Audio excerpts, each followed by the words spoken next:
Can you make saving incremental in the background? So kind of ties into this a little bit, because the saving-ish thing as well is the reason why we have it on the game thread at the moment, which means it pauses everything, is because that is the safest route that we see at the moment. We can make it so that, you know, the game can, like, maybe machines pause or something while we're doing it, because that is a huge operation, like the serialization operation.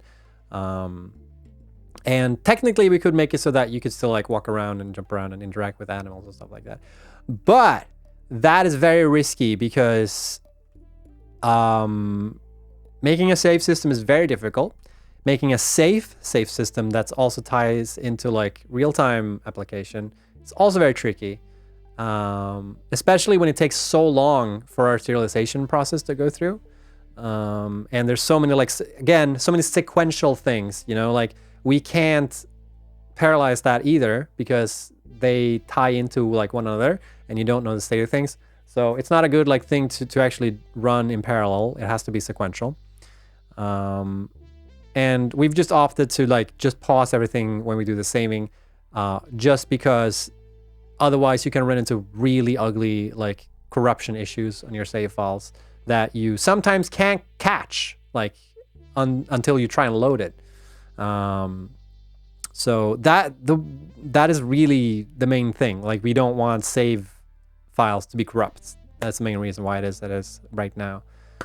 It is possible to go in a different route, but it's a lot of work, and we will see if we have time for that in the future, essentially. So it is what it is, kind of. If we could fix it, then we would love to, but it is such a scary thing, such a scary undertaking at the moment. So yes. Just download more CPU. Kind of. More cycles, baby. We should just have it so that we're running like different cores or different threads all the time, so it looks like the game is doing a lot of stuff. And then we could be like, oh, the game's running so slow, and can be like, oh, we got a fix for that, and we just remove that, and suddenly the game runs a lot faster. And then it goes back, and then it goes in a circle, because then people are going to complain again, like, oh, it's not using enough threads, but the game is running faster, and then we do that again, and then rinse and repeat, baby.